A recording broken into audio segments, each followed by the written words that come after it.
Hey there, it's Jenny, and I am going to share with you my first look at using the planner in the Happy Life Folio. The number one question I got asked in my DMs on Instagram was about the paper quality.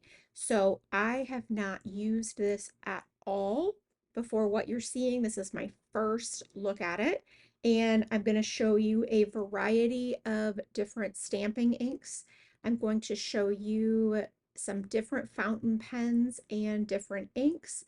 I'm also going to share some different markers and then a couple of other pens as well. So we're really going to dig right in. What I'm going to say is that I went to the last monthly layout at the end of the planner because I didn't know what the results would be, and I didn't want whatever those would be to set the tone of the whole book. So, for example, like, oh, okay, I'm going to use this now. I don't want the first layout to be this test layout. So, all right, so we're going to start with this little stamping ink, and it is I don't remember, honestly. I think it might be I don't want to say if it's a dye or a pigment ink. So let's just go with that. The red ink is a dye ink and clearly very, very juicy. And I very clearly got after it and needed to remember to slow down on over inking the stamps. I hadn't used these stamp pads in a super long time, so I did not remember how juicy they were, and too much ink is not a great thing. So yeah, that is a good reminder for not only me, but also, yeah, for me to pass along to you as well. It is better to be a little bit more judicious and not too liberal with the ink usage. Now, again, obviously, you really want to strike that balance. You don't want to use too much. You absolutely, positively don't want to use too much, but you also don't want to use too little. So you just want to find that sweet spot because too much ink will do not only what I just had happen, but it will also, like, if you press down hard on the stamp, you'll have it like kind of ooze out and not get a clean, crisp image. And nobody wants that either. So you really have to hit the ink just right. So now, I used my very, very favorite markers for my journaling and planning and stuff. That's that blue marker that you're seeing there. I absolutely love it. I think that it is just the size is perfect. They have some great colors. I've just been really happy with them, honestly. Like I didn't expect to be, but I have been blown away. So I really enjoy these. I have purchased 3 or 4 different colorways of them, and I'm very happy with them. Everything that I am using here, I will list below. I think that it is too difficult to say, oh, this is this and this is this as I'm talking, because pronunciation and how we hear things matters. And so then when the captions get written, if they're spelled wrong and I don't catch it to spell it right, I want to make sure that you're not getting, the wrong ink or whatever like that. So I'm going to just list them all for you in the comments, and then you can do whatever you'd like with that information.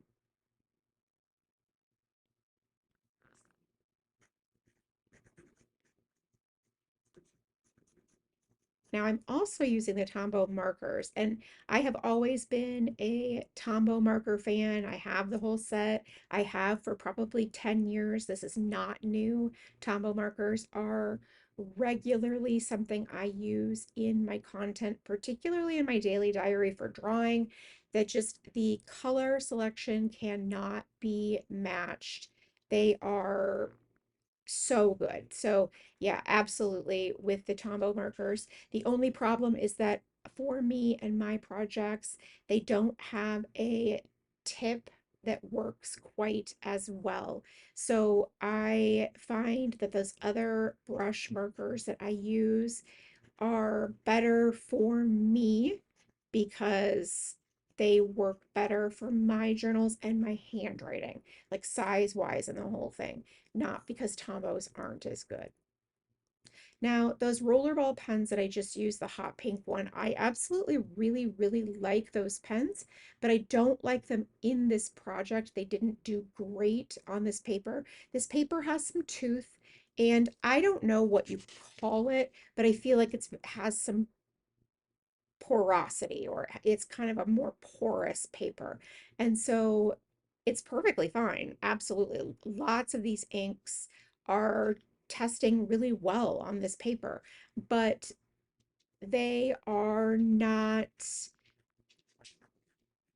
everything is going to work because it is very porous. So there's that.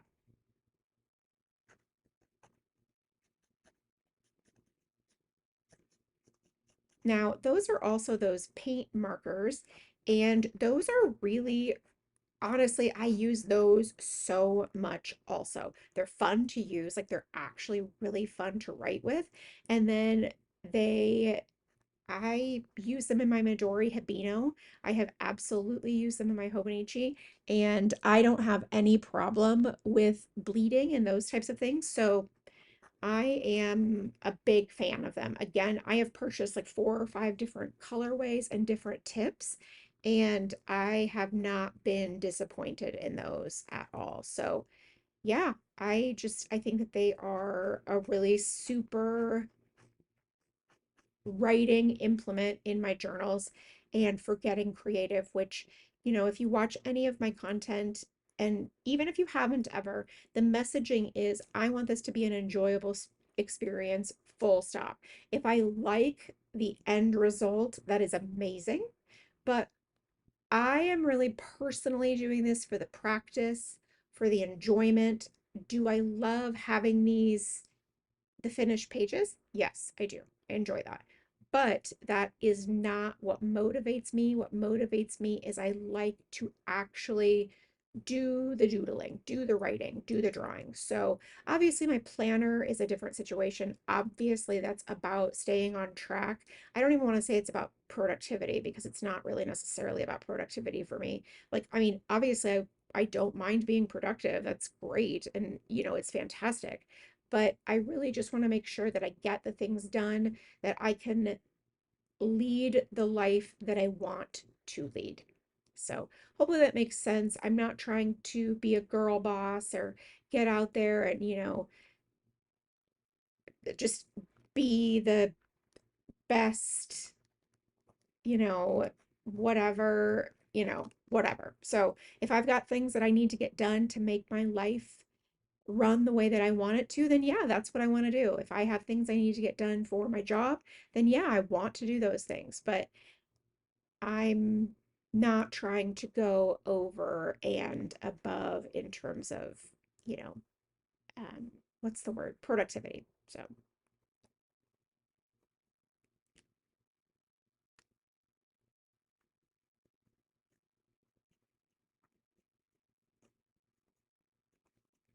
now you've seen several types of inks and several brands of inks as well. So I am using pigment ink, I am using dye ink, I am using fountain pen ink, I am using markers, I am using so many different things here. So again, you see a different Tombow because I want to give you the full gamut of like dark colors, light colors, and then the different types of stamping ink. And then I personally use a broad fountain pen, except for one of them is actually not a broad, but the two of them are broad. And so like you can see a lot of ink goes into that paper. And then you can judge for yourself like, oh yeah, okay, that's a black broad and it's absolutely probably okay for my, fine tip, whatever ink, right? So that's kind of my goal here is for you to see like, all right, this is how they're behaving. And that's, I just want to give you all a good idea of how these different inks are behaving.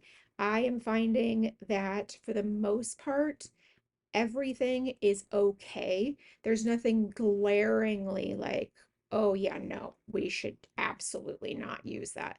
Like I feel like everything has held up fairly well, honestly. Like they don't all have the same results, but they are absolutely doing just fine, in my opinion.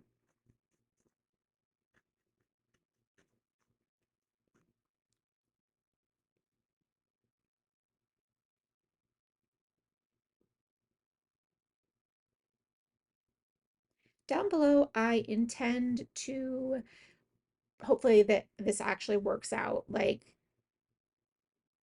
my interpretation of the different mediums, the ones that are total green light, these are great, no problems.